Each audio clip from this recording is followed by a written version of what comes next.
Setiap hidangan dibuat oleh 100 gadis. Mari kita lihat kehidupan orang kaya. Setiap pagi dia bangun, 100 gadis ini akan berbaris, berdiri di tempat saya, lalu menyalakan kompor gas, dan menyiapkan sarapan. Saya hanya menggoreng satu kue, tetapi butuh 100 langkah. 100 gadis sewaan selangkah demi selangkah. Di antara mereka semuanya, banyak berusia sekitar 18 tahun. Dan mereka belum memiliki kekasih. Hanya seperti itu, roti yang dibuat memiliki jiwa. Saya tidak tahu, apakah kalian menginginkan kehidupan seperti itu. Bagaimanapun, saya ingin mencoba memiliki 100 wanita. Orang-orang yang bekerja di sini, setiap hari hanya perlu mengambil kue. Saya memindahkannya ke panci di tangan untuk memastikan panas. Untuk memastikan bahwa ketika kue mencapai bos, itu tepat. Karena nomornya terlalu ramai, Anda harus mengantri dari lantai paling atas. Gadis yang menerima kue terakhir akan dengan paksa mendorong kue ke lantai 2. Jadi, orang di atas mengambilnya dan kemudian menurunkannya. Setelah beberapa lusin orang, kue itu dipindahkan ke lantai pertama. Ada seorang gadis yang bisa menari dan bahkan melempar kue. Pada saat ini, orang tua kaya itu telah selesai mencuci mukanya. Gadis-gadis itu mempercepat. Ketika Anda sampai di ruang makan, Anda dapat melihat bahwa orang-orang yang bekerja di sini semuanya lulusan sekolah tari. Pada saat ini, lelaki tua itu datang dan hendak duduk, sampai kue selesai dipanggang hingga langkah terakhir. Ternyata kue itu bukan untuk dimakan, tapi agar pikiran tetap terjaga. Memang, kehidupan orang kaya selalu begitu mewah. Ini adalah kelas pelatihan pramugari. Untuk memiliki senyum yang indah, setiap orang harus menggigit sumpit, lalu memakai sepatu hak tinggi berwarna merah, kenakan seragam dan duduk. Itu hanya pelatihan dasar. Ketika dipilih, akan ada 99% tereliminasi. Wajah harus bersih dari bekas luka. Kaki harus lurus. Terlalu gemuk, terlalu kurus juga akan didiskualifikasi. Setengah jam setiap hari, dan harus duduk di kursi putar. Baru saja masuk, gadis itu mulai pergi ke toilet buayan yang bersih. Pada akhirnya, 3.000 orang mendaftar untuk ujian. Tetapi hanya ada 16 orang. Bagian belakang bahkan lebih brutal. Daripada 16 orang yang harus berlatih selama 3 bulan lagi. Setiap orang memiliki waktu 20 menit. Jika terlambat, itu akan dipecat. Kali ini terlambat 20 menit. Terlambat 1 menit juga tidak apa-apa. Kurangi 3 poin. Semua orang juga didenda 20 putaran. Berlatih hari demi hari. Pada akhirnya, semua dikurangi. Hanya menyisakan 1 poin. Semua orang melangkah ke pose. Mereka mengenakan gaun merah. Kecantikan yang elegan. Senyum yang manis. Dan Sasa masih tidur di dalam mobil. Mobilnya kosong. Dia buru-buru menarik kopernya dan mengejarnya. Tetapi dengan ceroboh malah menabrak orang lain. Kopi memenuhi dirinya. Dia menoleh. Tetapi dia tidak berharap bertemu. Tapi mereka berdua bertemu lagi di pesawat. Lihat dia sombong. Berpikir bahwa dia miskin. Anda tidak dapat meninggalkan barang bawaan Anda di sini. Kursi ekonomi di sisi lain. Mengecek tiket dan ternyata, itu adalah kompartemen VIP. Sasa buru-buru menoleh, untuk meminta maaf kepada tamu itu. Apakah Anda ingin sesuatu untuk diminum? Namun ditolak olehnya secara tidak sengaja. Ini sudah mati. Ini adalah cara untuk mencelanya. Di kejauhan, hentikan dia di pintu kamar mandi. Pria itu kehilangan kesabaran. Dia harus mengatakan itu. Sangat senang mendengarnya. Setelah beberapa saat, masih tidak bisa dibuka. Melihat itu, dia tertawa dan pergi untuk membantunya membukanya. Melihat pose ini sedikit memesona. Jadi Sasa mempertahankan posisinya. Tapi dia masih tidak lebih baik. Dia minum alkohol jadi dia bangun terlambat. Jadi dia bergegas berganti pakaian dalam beberapa menit. 1 menit untuk riasan. Akhirnya, dengan sepatu hak tinggi, tarik koper dan keluar. Namun begitu dia naik ke pesawat, dia diganggu oleh seorang penumpang. Selanjutnya adalah sesi latihan. Namun satu penumpang pingsan, cepat berlari untuk mendapatkan kotak pertolongan pertama. Dan mulai memberikan pertolongan pertama. Saat ini, tidak ada yang berani memberikan CPR. Melihat itu harus segera dilakukan. Untungnya, setelah beberapa saat orang itu bernapas lebih keras. Lari ke kamar mandi untuk muntah. Pada saat itu, seorang rekan satu tim masuk dan mengeluarkan nama tagnya.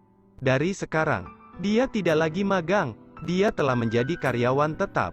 Sangat senang, semua upaya telah membuahkan hasil. Ini adalah kalung ajaib, hanya perlu membuat tanda tangan untuk mengontrol waktu. Buat apel yang buruk kembali seperti semula. Baru saja, Spider-Man pulang dari sekolah dan akan menonton film. Ketika dia melihat hadiah di lemari, dia membukanya. Membuka hadiah itu, dia sangat terkejut. Ini adalah rantai waktu yang dapat mengontrol waktu. Jadi, dia buru-buru meletakkannya di lehernya. Tiba-tiba, dia merasakan sakit di perutnya. Jadi dia bergegas ke kamar mandi. Setelah beberapa menit berusaha, dia berjuang dengan sukses. Hendak mengambil kertas, tetapi handoutnya habis. Jika itu kamu, apa yang akan kamu lakukan? Silakan tinggalkan jawaban Anda di komentar. Pada saat ini, dia memikirkan cara untuk menggunakan utas waktu. Setelah beberapa saat, jam muncul. Dia memutar jam dan gulungan itu kembali ke keadaan semula. Apakah Anda ingin memiliki kekuatan super ini? Silakan tinggalkan jawaban Anda di komentar di bawah. Esokan harinya dia bermain sepak bola, tetapi dengan sembarangan memecahkan kaca mobil. Jika ayahmu tahu, dia akan memukulmu sampai mati. Dia tidak tahu harus berbuat apa. Patah kepala, patah leher. Kemudian dia memikirkan cara untuk memanggil jam. Rantai menyala, dan tanda jam muncul. Roda perlahan berputar. Pecahan kaca perlahan sembuh. Jadi masalah itu diselesaikan. Dia sangat gembira. Sesampainya di rumah, dia menonton TV dan makan popcorn. Pada titik ini, popcornnya sudah habis. Jadi dia menggunakan kalung itu lagi. Kemudian tumpukan popcorn muncul lagi. Lihat betapa bahagianya dia. Tiba-tiba saya memikirkan masalah. Jika saya menarik uang dari bank dan kemudian menggunakan rantai untuk mengembalikannya, saya yakin saya akan punya banyak uang. Saya akan pergi tidur. Ketika saya memikirkan satu hal. Jadi dia menelepon. Ternyata orang-orang tidak menyukai video tersebut. Sampai jumpa lagi di lain waktu. Seorang lelaki tua membawa anjingnya berjalan-jalan di hutan. Sepertinya dia melihat sesuatu. Anjing itu juga merangkak di sana sambil mengendus. Lalu berlari ke depan. Dia hanya bisa pelan-pelan. Ketika dia berlari ke sisi anjing itu, matanya bertemu dengan pemandangan yang sangat menakutkan. Polisi kemudian menutup hutan. Mereka menemukan tubuh bayi yang berlumuran darah. Orang yang meninggal adalah anak kecil. Seluruh tubuhnya robek. Dan ada juga bekas digigit manusia. Ini adalah kasus pembunuhan brutal. Lagi pula, orang seperti apa yang bisa melakukan ini? Ralph bertanggung jawab atas kasus ini. Dia adalah polisi lama. Berkat penyelidikannya yang berdedikasi, dia mendapat petunjuk dengan cepat. Anak itu adalah anak dari pustakawan desa. Juga, seseorang melihat bocah itu sebelum kejadian. Karena sepedanya rusak, jadi dia berbicara dengan pelatih bisbol Terry. Terry kemudian memasukkan mobil anak laki-laki itu ke bagasi dan membawanya pergi.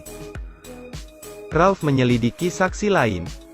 Seorang gadis kecil juga melihat Terry dengan mulut penuh darah segar berdiri di samping mobil. Mereka mengambil sidik jari dan DNA mencurigakan di tubuh. Semuanya menunjuk Terry sebagai pembunuhnya. Tapi dia selalu menjadi anak baik di kota. Jadi pada hari pertandingan bisbol, dia ditangkap di depan semua orang. Dia ingin semua orang tahu tentang kejahatan Terry. Terry sekarang melamun bertanya apa yang terjadi. Tetapi tidak mendapat jawaban. Ralph kemudian bertanya kepadanya apa motif pembunuhan itu. Terry tidak mengakui kejahatannya. Dia bilang dia tidak ada di kota pada saat itu dan menyuruh mereka untuk memeriksanya. Ralph mengatakan ada padat. Tidak apa-apa bahkan jika dia tidak mengakuinya. Cerita ini menyebar di kota. Semua orang tahu Terry adalah pembunuhnya. Ini menghancurkan keluarganya. Hari Terry dibawa ke pengadilan. Semua orang mengkritik si pembunuh. Tiba-tiba, seseorang keluar.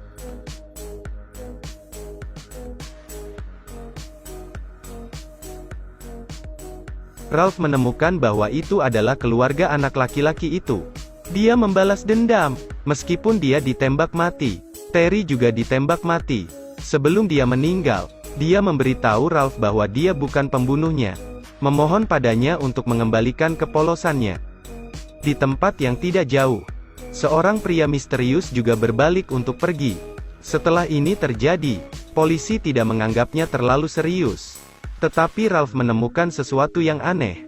Itulah Terry asli yang tidak ada di tempat kejadian. Hari saya menghadiri konferensi guru di Cape Town 70 km jauhnya. Ada banyak saksi dan video. Ralph dan rekan kerjanya terdiam. Bagaimana mungkin Ralph pergi ke toko buku di Cape Town dan Terry ada di sini hari itu? Setelah melihat foto Terry, dia yakin Terry pernah ke sini sebelumnya. Karena saat itu dia membaca buku yang jarang dibaca orang. Ralph membeli buku itu dan membawanya pulang untuk diselidiki. Di atas sebenarnya adalah sidik jari Terry, yang sama muncul di tempat yang berbeda pada waktu yang sama. Ini tidak masuk akal. Tampaknya kebenarannya tidak sesederhana itu. Tapi Terry pergi, yang memberikan tekanan psikologis yang besar pada Ralph. Dia mulai mencari hubungan di sana untuk menemukan kebenaran. Setelah kematian ayahnya, setiap tengah malam, putri Terry, Jessa, merasakan seseorang mengatakan hal-hal yang menakutkan kepadanya. Jessa. Tidak, saya tidak mau. Saya tidak mau. Tidak apa-apa, Bu. Suruh dia pergi. Ini adalah kasus yang tidak masuk akal. Anak itu dibunuh secara brutal. Pembunuh itu muncul di tempat yang berbeda pada waktu yang sama. Karena kerabat korban meninggal, tidak mungkin mendapatkan petunjuk Ralph untuk mengklarifikasi fakta selidiki ini. Tetapi staf mengatakan kepada Ralph bahwa sampel air liur yang mereka ambil dari luka korban cocok dengan DNA Terry. Dia yakin bahwa Terry adalah pembunuh yang sebenarnya. Meskipun ada fenomena irasional, itu dianggap sebagai ujian. Dia tidak ingin Ralph menyelidiki lebih jauh. Karena penembakan itu, dia bersiap untuk memberi Ralph istirahat. Tapi Ralph tidak menyerah. Ia dari kendaraan yang mengangkut korban, milik seorang anak laki-laki yang membuangnya setelah mencuri. Karena anak itu dikurung di kamar bayi, Ralph menemukan seorang rekan bernama Eunice. Menemukan bocah itu, dan mengetahui kebenarannya.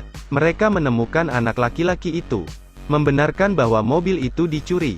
Pada saat itu, anak laki-laki itu menghentikan mobilnya di tempat parkir restoran Grilled Goose di Dayton. Tapi dia tidak bisa mengingat waktu yang tepat. Ralph memberitahu Eunice bahwa keluarga Terry berada di pesawat yang berhenti di Dayton. Ini adalah satu-satunya petunjuk yang menghubungkan dua tempat. Dia tidak tahu apakah mereka pernah ke restoran ini. Ralph pergi mencari istri Terry, Glory. Tapi kemuliaan karena kematian suaminya. Keluarga hancur. Dia mengatakan bahwa sekarang putranya juga terpengaruh. Di rumah orang juga membuang sampah. Mereka hanya bisa hidup dan dikritik oleh orang lain. Dia memberitahu Terry bahwa dia bukan pembunuhnya. Tapi tidak ada yang percaya padanya. Sekarang mereka menemukan kebenaran. Sudah terlambat. Dengan mengatakan itu, Glory menolak Ralph di gerbang. Ralph harus mengklarifikasi fakta. Dia tidak bisa membiarkan orang yang tidak bersalah kehilangan nyawa mereka karena tindakannya. Ralph mengundang pengacara Terry ke rumah Terry untuk membantu Ralph. Ralph membuat poin yang dipertanyakan. Pada saat yang sama, kedua tempat memiliki Terry, saksi dan sidik jari. Ini adalah satu-satunya yang tidak dapat dijelaskan.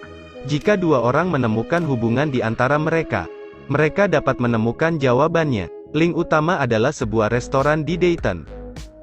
Ralph bertanya kepada Glory apakah dia pergi ke restoran angsa panggang atau jika sesuatu yang tidak biasa terjadi pada waktu itu. Glory berpikir bahwa Ralph ingin menyalahkan Terry juga. Jadi dia berkata bahwa dia belum pernah ke restoran itu. Dia juga tidak melihat sesuatu yang tidak biasa terjadi. Terry baru saja pergi ke rumah sakit setempat untuk mengunjungi ayahnya. Ralph mengatakan bahwa orang tidak menganggapnya aneh. Mobil yang digunakan pada hari kejahatan mengikuti semua orang pulang. Glory tidak ingin mengatakan apa-apa lagi. Tapi Jessa mengucapkan sebuah kalimat dengan keras. Ayah ditikam.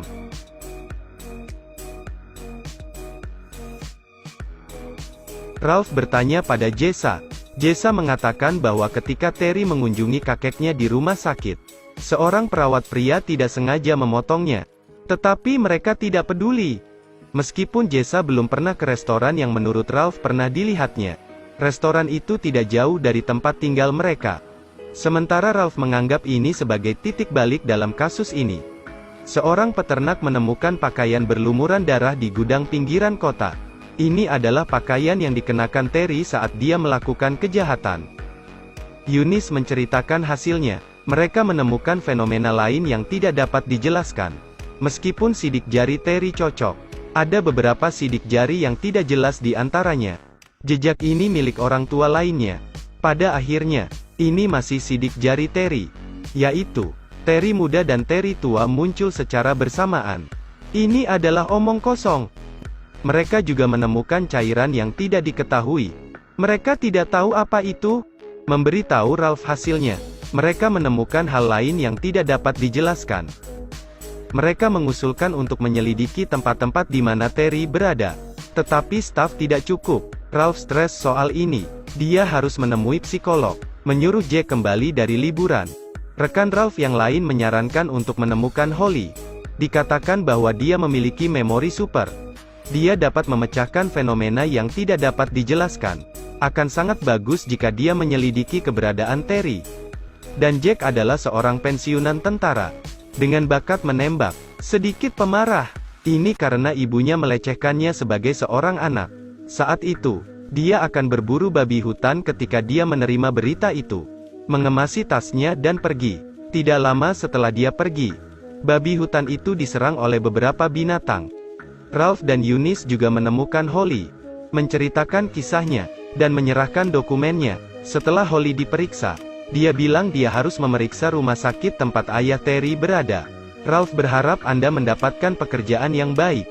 Holly memintanya untuk percaya pada klon, bukan kembar, tetapi keberadaan seperti jiwa dan tubuh. Ralph tidak percaya pada legenda ini. Dia menyela kata-kata Holly. Di sekitar sini, Gesa menyuruh ibunya menelepon Ralph. Glory bertanya padanya apa yang ingin dia lakukan. Dia ingin memberitahu Ralph. Apa yang ingin kamu katakan padanya? Dia berkata, saya hanya bisa memberitahu Ralph. Siapa itu?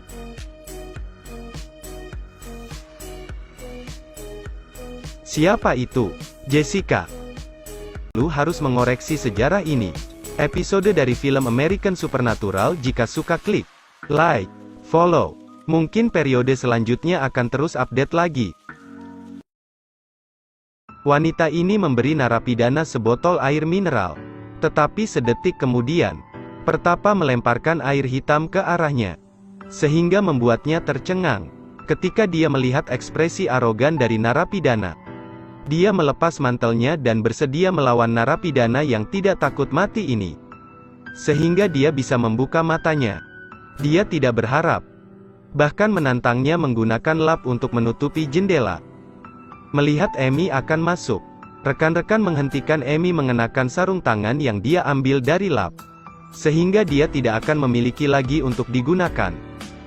Tetapi hal yang mengejutkan adalah bahwa dia mengambil sesuatu. Dia melihatnya, dan dengan cepat melaporkannya ke Satuan Tugas Serigala. Tahanan melihat bahwa situasinya tidak tepat, dan segera ketakutan. Apakah kamu pikir aku bajingan? Ya aku bodoh. Segera tugas serigala kekuatan tiba. Wolf Opener membuka jendela kecil, dan menyemprot. Mereka menyemprotkan sekaleng semprotan merica ke dalam tahanan. Sambil menangis kesakitan memukulinya sampai ke tepi jurang. Tetapi baru saja mulai melihat bahwa tahanan ini baru saja pergi tidur. Tentara memanggilnya, dan segera menyuruhnya untuk bangun dan kembali ke balik pintu. Tapi dia tidak peduli sama sekali. Tidak disangka tentara menembaknya langsung dengan paksa membawanya ke sel lain. Dalam sebulan dia harus berganti sel. Setiap menit dia bisa menikmati rasa hidup dan mati. Sebelum dia pergi prajurit itu tidak lupa untuk tertawa darinya. Dan tidur nyenyak. Sayang para tahanan lainnya setelah menyaksikan tragedinya memutuskan bertemu untuk memprotes. Yang pertama adalah memulai pemogokan jika mereka tidak berhenti menyiksa para tahanan. Mereka akan pergi ke barat untuk meminta perbuatan. Bersama-sama mereka tidak makan selama beberapa hari. Amy melihat sekelompok orang ini, dan merasa sedikit menarik. Jadi dia memutuskan untuk bermain dengan mereka sebentar. Dia berkata bahwa rekan satu timnya memborgol tahanan dan mengikatnya ke kursi. Kelompok tahanan ini melakukan mogok makan. Tetapi dia menikmati makanan lezat di depan mereka. Tetapi tetap saja kelompok tahanan ini lebih baik mati. Lapar untuk makan bahwa mereka adalah tentara. Yang mereka lawan tiba-tiba memikirkan ide lain. Menggunakan tabung infus melalui hidung mereka, tetapi mereka melewati sekotak susu sapi. Tetapi kebanyakan dari mereka tidak bisa menunggu. Mereka sangat keras kepala. Dan segera terus menimbulkan masalah. Tentara bersenjata lengkap bergegas keluar dari sel. Dan membuka pintu sel. Kemudian berlari ke arah tahanan. Amy juga ingin melangkah maju untuk mengulurkan tangan. Tetapi dia memukulnya di mulutnya. Meskipun Amy terluka ketika dia melihat penampilan para tahanan yang menyedihkan. Amy sedikit enggan. Jadi yang ingin menebusnya. Pertama-tama membagikan buku-buku dan kemudian melihat mereka. Kemudian menemukan bahwa para tahanan semua adalah orang Arab. Mereka membenci wanita. Bahkan jika itu hanya gambar mereka menghitamkan wajah mereka dengan pulpen. Amy langsung teringat pada hari ketika buku itu didistribusikan. Narapidana bernama Ali memberitahu Amy bahwa saya ingin membaca buku 7 Harry Potter yang pernah saya kunjungi. Dikurung di sini selama 10 tahun. Para prajurit juga mengubah 10 kelompok orang. Setiap kali dia bilang dia akan bertemu dengannya minggu depan. Tapi dia sudah di sini 10 tahun dan dia masih belum membaca bukunya. Apakah Anda ingin tahu? Apakah Snape adalah orang yang baik? Amy langsung marah dan dia bilang hanya ada Harry Potter buku 6 di perpustakaan. Kamu mau atau tidak? Kenapa penjahat seperti Ali tidak hanya memiliki perlindungan konvensi Geneva, tetapi juga tidak menerima perlindungan nasional? Pada saat yang sama, tidak ada yang tahu berapa lama mereka akan dikurung. Ketika mereka dibebaskan itu tergantung pada suasana hati bos. Mereka telah ditinggalkan oleh seluruh dunia, tanpa menerima simpati atau cinta lagi dari siapapun. Pada hari libur para prajurit ini dapat pergi ke pantai untuk bersantai dan beristirahat. Sementara para tahanan harus menghabiskan waktu mereka di penjara yang gelap. Tidak ada yang peduli apakah mereka bahagia atau tidak.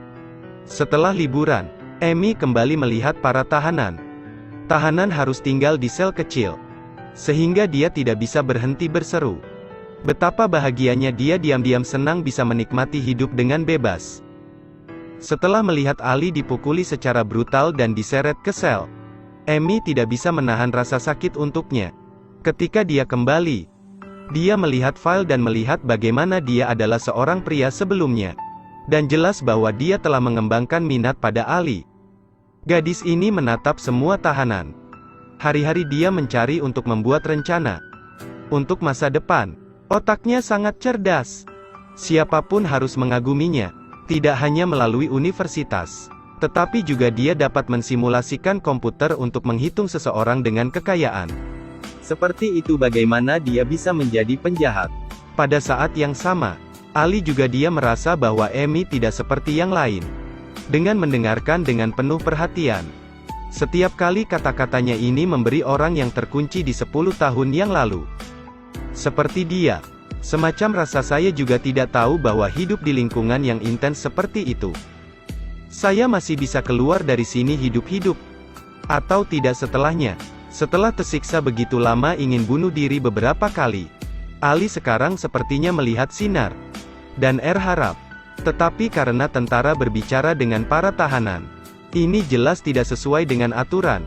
Hari ini Ali berada di kerangka besi. Dan bermain sepak bola. Amy melihatnya tertarik dan mengatakan kepadanya.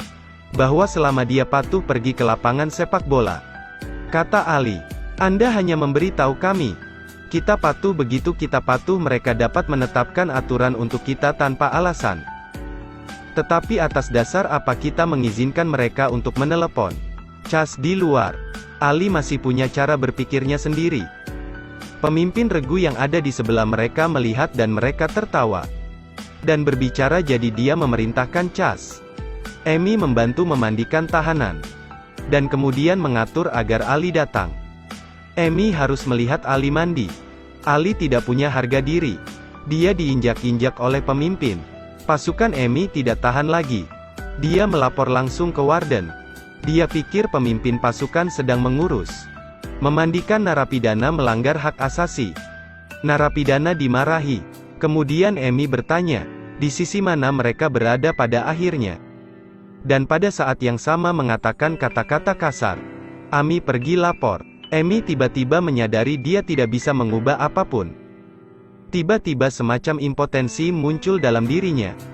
Karena alasan ini sipir juga memindahkan Amy. Giliran Ali kali ini. Ali tidak sadar dengan keadaan yang masih menunggu. Amy datang bicara padaku. Ali yang sedang tertidur lelap di tengah malam sepertinya merasakan pendekatan. Amy merangkak turun dari ranjang. Dan benar-benar melihat. Saat ini aku tahu hubungan mereka menjadi sangat intens. Malam ini mereka menceritakan kisah mereka sendiri. Ali mengatakan kepada Amy bahwa dia tidak bersalah. Bahwa dia bukan teroris sama sekali. Bahwa dia hanya membawa 2 telepon pada saat itu dan segera dituduh. Dia juga mengatakan bahwa dia sangat membenci selamanya.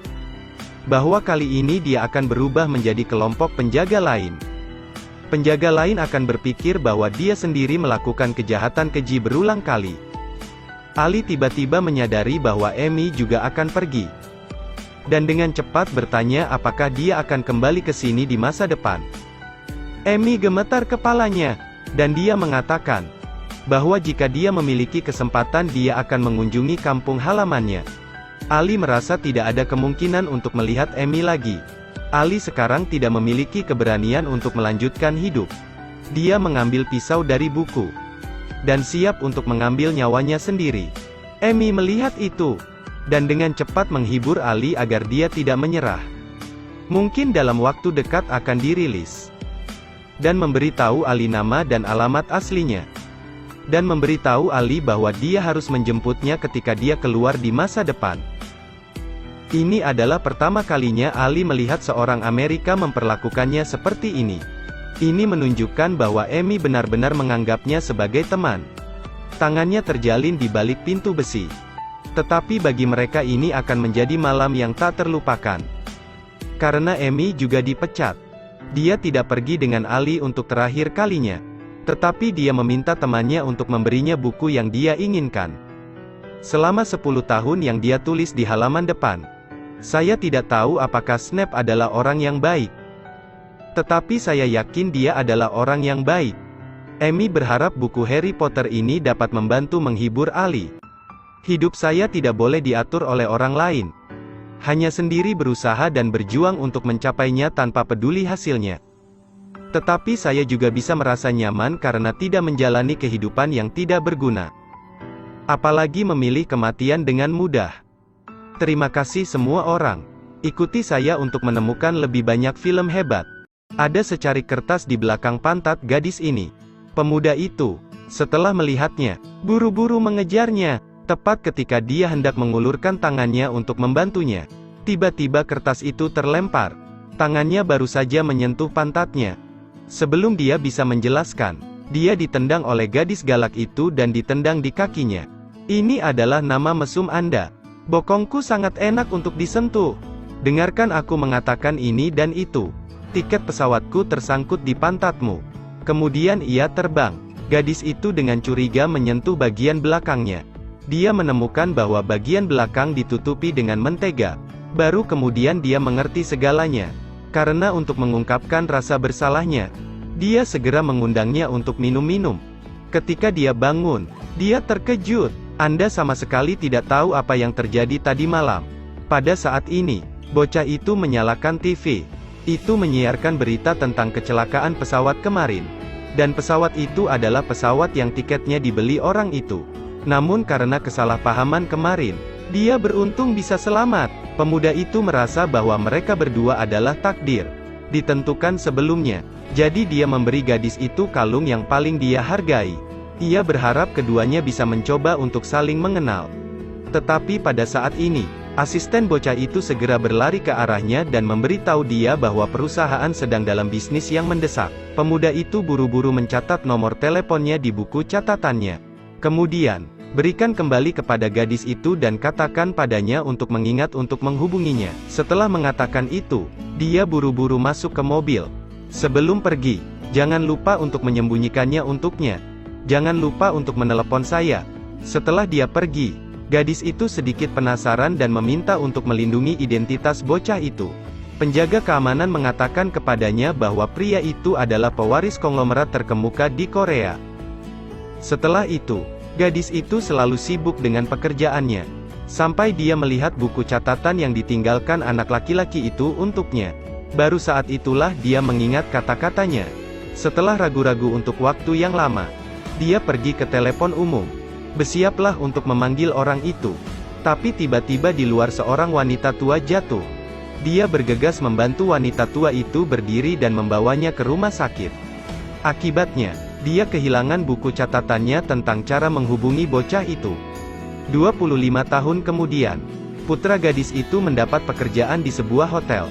Itu masih secara teratur menyambut para taipan di sini. Tetapi tujuan datang ke sini adalah untuk menemukan orang lagi. Ayah selama 25 tahun yang belum pernah dia temui. Betapa pelitnya orang yang punya uang. Gadis ini adalah putri seorang taipan. Bahkan pengisian bahan bakar mobil hanya menggunakan kupon dari pusat perbelanjaan. Dia melihat ada masker gratis di pinggir jalan dan segera menghentikan mobil untuk mengambil beberapa potong.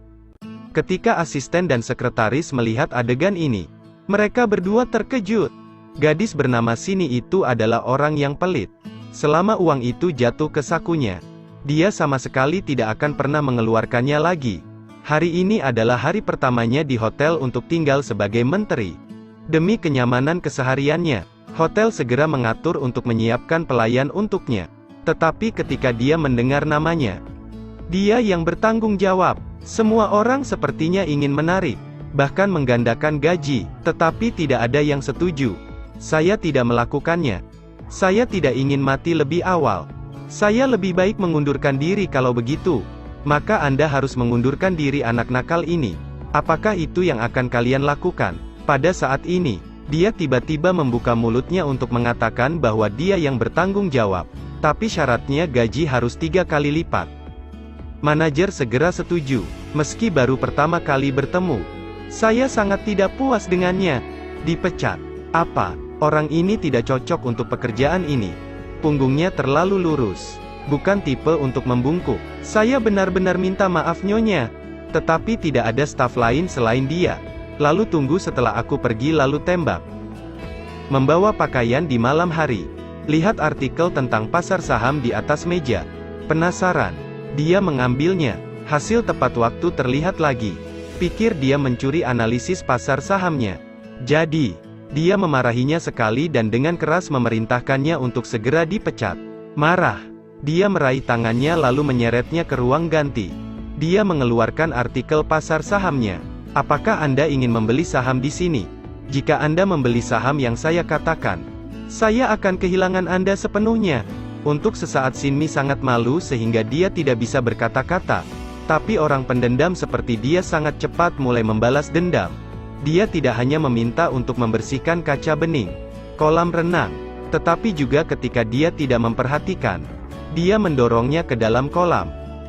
Pelayan hanya memuji gadis lain sedikit, yang ditampar oleh wanita kaya.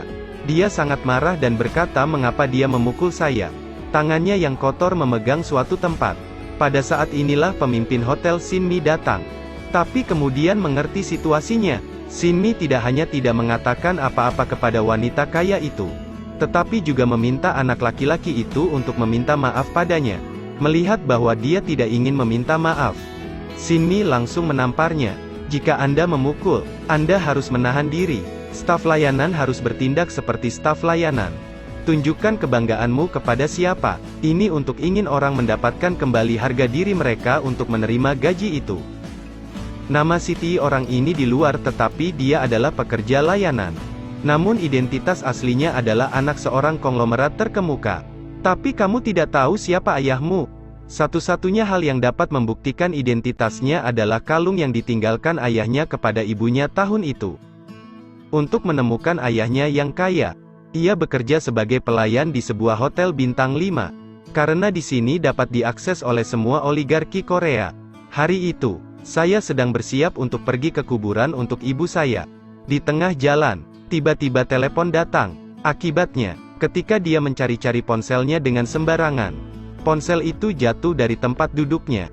Ketika dia membungkuk untuk mengambil telepon, sebuah truk datang di depannya. Dia tidak bisa menghindar tepat waktu. Jadi dia langsung menabrak lereng bukit. Hal ini menyebabkan dia pingsan di tempat kejadian. Tetapi ketika tiba waktunya untuk mengirimkan barang, sudah waktunya untuk lewat. Dia bergegas bersiap untuk menyelamatkan orang. Tetapi rekannya mengatakan mobil itu akan meledak. Jadi saya menyarankan dia untuk keluar dari sana sesegera mungkin.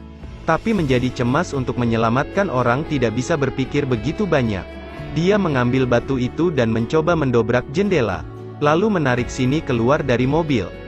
Dia dengan cepat membantunya melarikan diri dari tempat kejadian.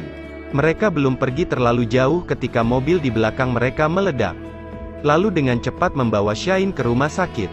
Di lorong, rekan kerja terus-menerus memarahinya. Anda seharusnya tidak begitu impulsif saat itu. Jika dia sedikit lebih lambat, dia akan mati.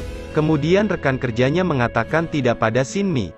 Saya tidak tahu mengapa saya mempertaruhkan hidup saya untuk menyelamatkannya. Mungkin karena Cindy adalah Tin Kim, putri Taipan, dan dia menyelamatkannya karena uang. Setelah mendengar itu, dia segera mengangguk untuk mengakuinya. Tetapi dia tidak melakukannya, tahu bahwa semua yang dia katakan terdengar di belakang. Dia adalah Tin Kim, Taipan Korea terkemuka, tapi sayangnya mengalami kecelakaan. Untungnya, dia diselamatkan. Namun, dia tidak hanya tidak menghargainya, tetapi juga sangat membencinya, karena di rumah sakit, dia mendengar percakapan antara dia dan seorang rekannya. Dia tahu bahwa itu adalah keserakahannya akan uang. Jadi dia mempertaruhkan nyawanya untuk menyelamatkan dirinya sendiri. Tapi dia tidak tahu bahwa dia hanya bercanda dengan rekan kerjanya. Setelah dia pergi dari sana, dengan sangat serius memberitahu rekan-rekannya, "Aku tidak menyelamatkannya demi uang. Saya tidak akan menukar hidup saya dengan uang." Rekan-rekan di hotel setelah mendengar fakta bahwa dia menyelamatkan wanita hebat itu sangat dikagumi olehnya. Mereka semua mengira karyanya akan naik seperti layang-layang ketika angin menyuruhnya untuk tidak melupakan mereka di masa depan. Setelah mendengarkan, dia juga mulai sedikit berfantasi. Bagaimana wanita hebat Shine akan membayar anugerah keselamatan hidup Anda. Di malam hari, Shine secara khusus mengundangnya keluar untuk makan bersama. Dia bilang dia ingin berterima kasih padanya karena telah menyelamatkan hidupnya. Kemudian dia berdiri dan bersiap untuk pergi. Melihat itu, agak sulit dimengerti. Hanya berakhir seperti itu. Jadi apalagi yang Anda inginkan? Ada apa? Karena saya pewaris salah satu dari 5 perusahaan besar. Karena saya putri seorang Taipan yang mewarisi kekayaan lebih dari 4 triliun. Apakah Anda di sini untuk menjadi kaya dalam semalam? Sangat marah tanpa mengatakan sepatah kata pun. Untungnya, pada awalnya, dia tidak menaruh harapan terlalu tinggi. Jadi dalam hati saya tidak terlalu kecewa. Namun, hari itu dia pergi ke rumah sakit untuk pemeriksaan. Dokter mengatakan bahwa dia menderita kanker payudara. Sekarang dia layak. Pria sepertimu menderita kanker yang sulit untuk dikatakan. Untungnya, penyakit ini memiliki tingkat pemulihan yang sangat tinggi. Hanya butuh uang untuk menyembuhkannya. Tapi masalah wajahnya masih sangat jelas. Dia tidak berdaya jadi dia pergi mencari manajer. Berharap untuk dapat memajukan gaji 1 tahun. Sayangnya, manajemen tidak memiliki hak untuk melakukannya. Setelah berjalan ke jalan yang sama, dia langsung ingat, dia meminta 100 juta sebagai ganti menyelamatkan nyawa bibinya. Tapi Shine langsung meminta seseorang untuk menyeretnya keluar. Oke. Ini dia bagian 1. Silakan klik ikuti agar tidak ketinggalan part selanjutnya. Gadis itu sedang menikmati matahari di laut. Putrinya berlari ke arahnya dan mengatakan kepadanya bahwa ada monster di bawah air. Akibatnya, ia menemukan bahwa putrinya sedang memegang cumi. Dia dengan cepat mengatakan kepada saya untuk membuangnya dan bertanya di mana saya mendapatkannya. Melihat ke arah jari anak Anda, dia langsung tercengang. Saya hanya melihat pantai dengan banyak cumi-cumi mati. Saya tidak melihat akhir. Tiba-tiba, beberapa pedagang merasa menguntungkan mengolah cumi-cumi ini menjadi makanan, dan menjualnya kemana-mana. Kim bekerja di sebuah restoran dan secara tidak sengaja menemukan bahwa ada sesuatu yang salah. Sebagai ahli biologi kelautan, dia sangat menyadari bahwa cumi-cumi yang ada dalam jumlah tertentu diasosiasikan dengan paus sperma.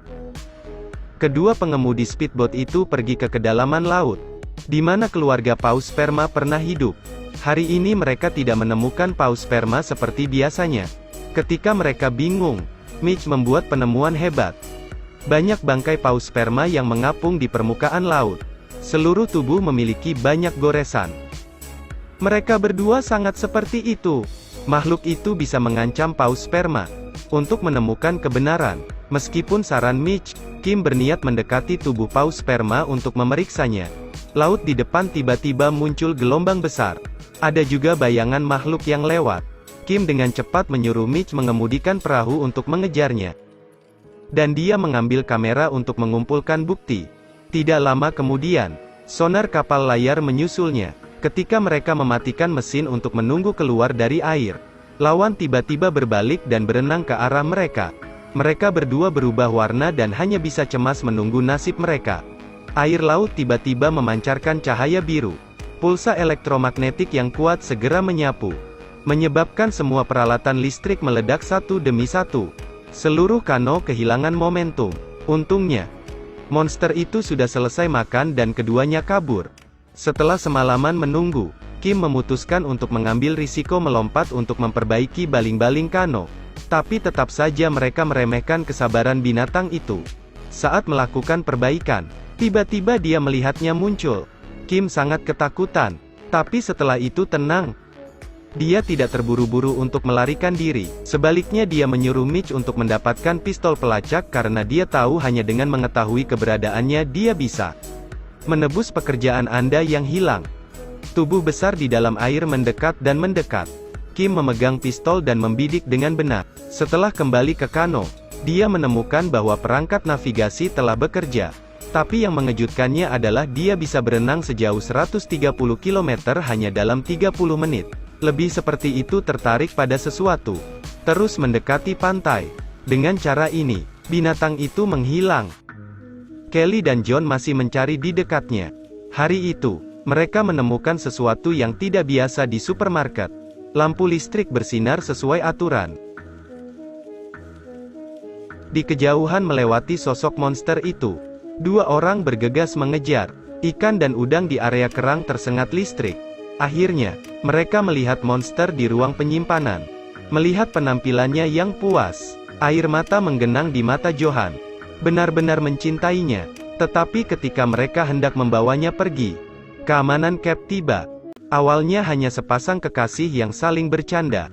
Mereka berharap Angus mendorong Lily langsung ke air. Lily jatuh ke air Angus bahkan tidak tahu bagaimana mencintai bunga dan mutiara. Orang itu punya pacar. Angus hendak menjemputnya ketika sesuatu di bawah air menggigitnya. Ada teriakan kaki Lily sepertinya terluka juga. Angus membantunya turun. Saat ini lututnya berdarah terus-menerus. Mermaid dan Giver juga berlari melihat bahwa dia adalah Lily yang tidak terlalu baik. Sirena menemukan bahwa ada keluarga di depan. Jadi mereka bertiga memimpin Lily ke arah itu. Setelah perjalanan yang sulit mereka akhirnya mencapai rumah itu. Tapi tidak ada seorang pun di rumah itu. Melihat bahwa situasi Lily semakin buruk, ketiganya bernegosiasi dan membawanya ke dalam tetapi segera setelah mereka memasuki rumah. Wanita itu kembali, "Apa yang kamu lakukan di rumahku?" Yvette dengan cepat menjelaskan bahwa temannya akan menanyakan apa yang terjadi tetapi kemudian Angus itu memberitahu Lily bahwa dia diserang oleh makhluk aneh. Di dalam air sikap wanita tua itu menjadi sangat keras. Dia terus mengulangi bahwa dia harus membunuh Lily segera jika tidak. Jika dia bermutasi, mereka semua akan mati. Setelah mengatakan itu, dia mengeluarkan senjatanya dan bersiap untuk bertindak. Ketiga pemuda itu sesaat tidak tahu harus berbuat apa. Pada titik ini Lily mengatakan dia ingin minum air. Situasi guru semakin memburuk. Angus meraih tongkat kayu dan membuat wanita tua itu pingsan. Ketika dia sadar kembali, wanita tua itu datang untuk diam-diam membunuh Lily dengan sebatang besi tetapi Giver menghentikannya. Wanita tua itu menjadi semakin gelisah. Mengatakan suaminya digigit monster yang menyebabkan mutasi. Pada saat itu Lily mengambil kesempatan untuk menggigit tangan wanita tua itu. Wanita tua itu tahu dia tidak punya banyak waktu lagi. Ketika hal-hal ini terjadi, dia memegang pistol dan mengarahkannya ke dirinya sendiri. Bukan pemandangan di depan mata mereka ketika mereka bertiga panik. Mereka tidak mengerti mengapa dia bunuh diri mengingat nasihat mereka. Mereka tidak percaya bahwa jika dia mengatakan yang sebenarnya, apa yang bisa mereka lakukan sekarang adalah membiarkannya beristirahat dengan tenang. Setelah malam hujan lebat keesokan harinya, Mermaid dan Giver terbangun dan mendapati bahwa Lily dan Angus telah menghilang. Mereka pergi mencari. Begitu mereka berdua pergi, putra wanita tua itu kembali ke rumah. Melihat ibunya meninggal secara tragis, Christian menjadi sangat khawatir. Di sini Mermaid dan berulang kali meneriakkan nama Lily dan Angus. Tetapi mereka masih tidak dapat menemukannya. Ketika mereka sampai di danau, mereka melihat Angus terbaring di sana. Giver buru-buru mengamati situasinya. Atas panggilan Giver, Angus sadar kembali. Dia mengatakan bahwa Lily menyerangnya untuk menghindari bahaya lagi. Akan lebih baik jika mereka pergi dengan cepat. Tetapi ketika Angus bangun dia jatuh lagi karena kehilangan keseimbangan dan jatuh ke air. Saat itu makhluk menakutkan melihat Angus berlari lurus ke arahnya. Angus terus berteriak minta tolong. Giver berdiri di pantai mengawasi. Tidak tahu harus berbuat apa. Tidak lama kemudian Angus langsung kehilangan nyawanya. Putri Duyung di pantai menemukan kalung di batu. Dia pergi untuk melihat ini adalah barang-barang Lily. Sementara dia bingung bahaya mendekat secara diam-diam. Dia gadis ini menemukan kalungmu di tepi danau. Saat ini Putri Duyung yang menakutkan di danau menemukan Putri Duyung. Dia terjun ke air dan berenang menuju Putri Duyung tanpa dia tahu apa-apa. Pada saat ini, Putri Duyung menggigit kakinya. Saya sangat kesakitan. Dia berjuang untuk mencapai pantai. Pahanya berdarah tanpa henti. Ketika Giver Mermaid tiba, dia sekarat. Sekarang dia bilang dia ingin minum air. Setelah mendengar itu, wajah Giver berubah. Dia ingat apa yang dikatakan wanita tua itu sebelum dia meninggal. Terlepas dari semacam ekspresi abnormal setelah Lily terluka, dia takut. Pada titik ini dia menarik senjatanya untuk menghabisi Mermaid. Tapi membunuh pacarnya dengan tangan kosong tetap tidak bisa. Pada akhirnya dia meninggalkannya dan berlari bahkan jika dia berteriak minta tolong. Dia tetap tidak peduli. Tak lama kemudian mata Mermaid berubah warna dan dia berjuang menyeret dirinya ke danau untuk minum air. Jadi dia akhirnya menjadi sirene yang menakutkan. Berenang bebas di tengah danau. Dari sisi ini Giver berlari ke kedalaman hutan. Rupanya hilang. Saat itu Christian melihatnya, mengambil senjatanya, menembak kaki kiri Giver. Christian bertanya mengapa dia membunuh ibunya. Giver buru-buru menjelaskan bahwa dia bunuh diri. Tetapi tidak peduli ketika Giver meminta bantuan Christian. Dia tidak peduli. Pada akhirnya Giver juga kehilangan nyawanya. Begitu saja, 4 anak muda yang pergi bermain kehilangan nyawa mereka secara bergantian. Dalam sekejap mata, 4 bulan telah berlalu dan saat ini, permukaan danau sudah membeku. 2 anak laki-laki bebas berjalan-jalan di luar. Memiliki tanda peringatan yang mengatakan menjauhlah dari danau. Tapi mereka tidak langsung pergi ke danau. Tiba-tiba mereka menemukan tubuh dingin di pantai. Kedua anak itu ketakutan dan lari menyelamatkan diri. Saat ini, danau masih sangat tenang. Hanya sedikit kedinginan dan sedih karena orang-orang yang datang ke danau hilang. Film selesai. Terima kasih telah menonton. Sampai jumpa lagi. Pasangan mengadopsi 100 anak. Dan dia bahkan membeli sebuah pulau untuk memberi mereka makan. Hanya untuk menjadi anak dari 2 orang ini. Anda tidak perlu bekerja untuk orang lain. Tetapi juga tinggal di villa dekat laut. Setiap hari Anda bisa makan makanan enak. Tetapi untuk menerima perawatan itu, perlu untuk lulus kontes minum. Setiap tahun, pasangan ini akan online untuk membagikan 100 undangan. Undanglah ratusan orang ini untuk mencoba minuman yang mereka siapkan. Dan begitu mereka meminum minuman ini, orang bola. Setelah malam itu, 5 orang akan dipilih. Tetapi ini hanya langkah pertama dari prosedur adopsi. Apakah mereka akhirnya bisa menjadi orang yang beruntung atau tidak? Tetap harus diamati dalam waktu 5 hari. Tapi hanya suatu hari. Maika dan yang lainnya merasa ada yang tidak beres. Di sini telepon tidak mengangkat apapun. Setiap orang harus memakai seragam. Pada pukul 6 pagi pengeras suara akan membangunkan mereka. Ibu hanya perlu menunjukkan bahwa anak-anak secara otomatis akan membentuk lingkaran dan berlutut di kakinya. Dari protes-protes, Maika dipaksa oleh neneknya untuk mengatakan hal-hal kasar di rumah tempat dia dilahirkan. Ibumu tidak mencintaimu, dia membencimu. Setelah mengatakan itu, dia memeluk Maika dan kemudian yang lain saling berpeluk. Ernesto memperhatikan dengan ekspresi bingung. Kehidupan seperti itu juga buatan. Dia melihat sebuah ATV di pinggir jalan yang ingin dia kendarai untuk mencari jalan keluar, tapi begitu dia masuk ke mobil, sistem navigasi di pulau itu menunjukkan lokasinya. Zona terlarang telah rusak menuju di zona 4, barat laut, dan mengirim orang untuk menghalangi jalan Ernesto. Hanya kali ini, ketika Ernesto bereaksi, gelang itu dikirim dengan chip pelacak terpasang. Setelah beberapa hari observasi, 5 orang memutuskan untuk pergi dari sini. Tetapi sang ibu tidak setuju dan juga memberi mereka pesta perpisahan. Selama pesta, oh, gacor banget. Perkaliannya masuk berapa nih, gengs? 12, 3, 2, 17. Sensasional. Yeay, gacor banget gak sih? Mainnya cuman di Happy Bet 188. Oke guys, aku mau ngenalin game online tergacor dan terpercaya, pastinya rekomen banget, hanya di Happy Bet 188. Cara joinnya gampang banget guys. Tinggal kalian cari di Google Chrome Happy Bet 188 kayak gini, kalian klik aja. Dan di sini transaksinya mudah banget loh. Bisa transfer pakai bank lokal dan e-wallet, juga bisa pakai pulsa ya guys ya. Di sini gamenya super lengkap banget. Special new member ada bonus 100%. Nah, dan kalau kamu nggak mau ribet, bisa juga kalian download aplikasinya kayak gini nih.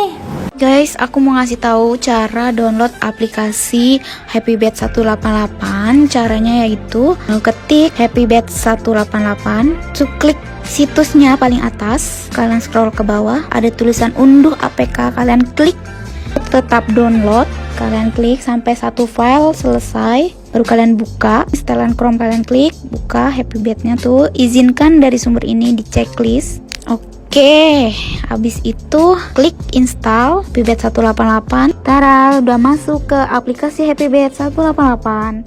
semua orang meminum minuman yang sama lagi. Hari berikutnya, mereka semua dicuci otak. Semua orang memutuskan untuk tinggal kecuali Ernesto. Ternyata tidak, tetapi dia menjatuhkan gelang itu dan menyelinap ke dalam perahu.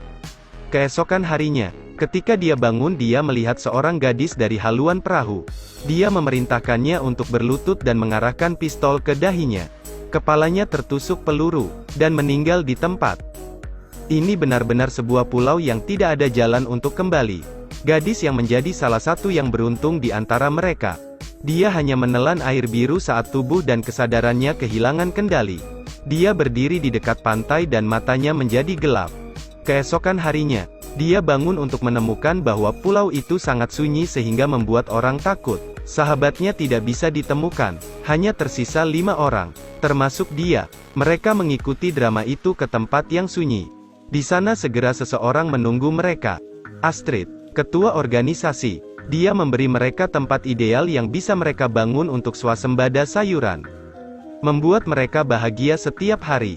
Astrid menawarkan untuk mengundang mereka untuk tinggal di sini sementara dan mengatakan bahwa angin laut begitu kuat. Butuh beberapa hari bagi mereka untuk kembali. Mereka bersenang-senang. Beberapa hari kemudian mereka menjadi teman di sini. Keluarga Maika hancur. Dalam kehidupan saat ini dia adalah ibu yang enggan dari adik perempuannya, yang hidup sangat lelah. Tetapi di pulau ini, Nico mengajaknya menyelam ke laut untuk melihat karang. Dan peduli dengan perasaannya, Maika dan Nico dengan cepat menjadi sepasang kekasih. Pasangan Aldo suka bermain piano, tapi ayahnya memaksanya untuk belajar keuangan. Sahabat Aldo sepenuhnya berpihak, dia bahkan mendapat kesempatan untuk bermain piano. Tak disangka ia dan sahabatnya juga menjadi sepasang kekasih. Hari-hari tinggal di pulau itu sangat menyenangkan. Aldo bahkan menandatangani sumpah untuk tinggal di pulau ini selama sisa hidupnya. Ernesto tidak merasa bahwa ini omong kosong. Jadi dia memilih untuk mencari jalan keluar sendiri. Tetapi sejak itu tidak ada jejak Ernesto. Sejak hilangnya Ernesto, Maika akhirnya sadar akan bahayanya. Di sisi ini, saudara perempuan Maika menerima kue ulang tahun yang dikirim saudara perempuan itu. Dan ada pesan selamat tinggal. Pesan itu mengatakan bahwa dia ingin keluar dan bersantai. Tidak pulang untuk sementara waktu. Tidak perlu khawatir, keluarga 4 orang lainnya juga menerima pesan yang sama. Tetapi mereka tidak menyadari hal-hal ini. Maika akhirnya tidak tahan lagi dan memberitahu Nico bahwa dia ingin pergi. Neeko di tengah malam mengajak Maika keluar dan ingin dia merahasiakannya. Mereka pergi ke sebuah gua, yang di depannya membuatnya pingsan. Rupanya, orang-orang di pulau itu memberitahunya bahwa sahabatnya kembali dengan selamat. Tapi sekarang dia melihat mayatnya lagi. Berjalan di jalan ini dia takut kakinya akan terbakar. Tapi keempat orang ini langsung berjalan tanpa alas kaki. Salah satu gadis tidak tahan lagi dan jatuh ke tanah, menyebabkan api membakar langsung dari celananya. Orang-orang di sekitarnya tidak berani membantu, sampai dia meraih benda itu. Api di tubuhnya padam oleh mereka. Apa yang dilakukan mereka? Mereka menerima familiar. Sepanjang jalan ini mereka akan benar-benar menjadi anak-anak Astrid. Benda-benda yang mereka peroleh digunakan untuk tato. Tato bintang di lengannya akan menentukan hidup atau matinya. Beberapa hari yang lalu, Maika mengetahui bahwa temannya dibunuh oleh seseorang di pulau itu. Neeko memberitahunya bahwa dia akan membawanya keluar. Lalu dia kembali memberitahu Astrid bahwa penampilan Maika tidak bagus. Jadi berbicara tentang kematian temannya juga merupakan bagian dari tantangan. Maika dipanggil oleh Astrid. Otaknya akan meledak jika dia salah mengucapkan kalimat. Dia harus mengaku pada Astrid, mengatakan dia membawa temannya ke sini. Jadi dia membunuhnya. Aku ingin tinggal di sini. Aku ingin menjadi putrimu. Tunduk sepenuhnya dan bertobat. Membantunya melarikan diri dari kehidupan. Kemudian hari itu, Maika juga mengetahui identitas asli pacarnya. Jadi dia segera memiliki pengaturan sendiri. Selama orang baru itu tinggal, dia akan memiliki 1 tato lagi. Bahwa tato ini mewakili peringkat. 3 tato adalah level tertinggi dan akan memiliki kekuatan tertinggi. Selama mereka menyukainya, mereka dapat membunuh orang-orang dari tingkat yang lebih rendah sesuka hati. Dan ini juga memberi Maika pelarian. Di mana ada penindasan, ada resistensi. Jumlah orang dengan tato di lengan mereka menjadi koalisi protes yang kuat. Salah satu dari mereka memberitahu Maika, tunggu saja 100 orang lainnya dipilih untuk mendapat kesempatan melarikan diri. Sangat cepat hari itu telah tiba. Orang-orang ini seperti Maika sebelumnya. Mereka hanya tahu cara bermain di pesta. Tidak tahu betapa sialnya mereka. Maika tidak tahan lagi. Dia pergi ke arena dan menggali tangki oksigen yang telah dia kubur sebelumnya. Berenang ke perahu untuk melarikan diri. Tetapi pada saat inilah manajer tingkat bintang 3 menemukannya. Maika dicekik. Dia melihatnya akan mati lemas. Penampilan Aldo menyelamatkan hidupnya. Maika akhirnya melepaskan diri. Berenang ke arah perahu. Tetapi dia tidak bermimpi melihat saudara perempuannya di atas sana. Munculnya saudara perempuannya menyebabkan dia dimakamkan di sini. Film Selamat Datang di Eden berakhir. Orang-orang yang baru saja tiba di pulau itu bertukar kebebasan untuk membuat kuburan mereka sendiri. Membuat Anda berpikir bahwa Anda akan dapat melakukan hal-hal yang Anda sukai. Menemukan kembali hal-hal yang akrab. Milik akhir. Membuat Anda benar-benar kehilangan kebebasan Anda. Kebenaran yang menyakitkan. Dan penipuan bukanlah pilihan kita. Perhatian. Ini adalah pedang unik yang terbuat dari emas yang terendam di dasar air. Edmond ingin mengambilnya dengan cabang. Tapi dia tidak menyangka ranting itu berubah menjadi emas begitu berat. Sehingga Edmond tidak bisa memegangnya dengan kuat. Dan dia hanya bisa melihatnya jatuh. Melalui pengamatan yang cermat, mereka menemukan bahwa ada juga pedang harta karun di bawahnya. Edmond dengan hati-hati mengambil pedang harta karun yang persis seperti yang mereka cari. Edmond mengambil cangkang siput lagi dan mencelupkannya ke dalam air. Untuk sementara cangkangnya juga berubah menjadi emas. Segera membuat Edmond terpesona ketika melihat kilau emas dari harta karun itu. Keserakahan tiba-tiba muncul di hatinya.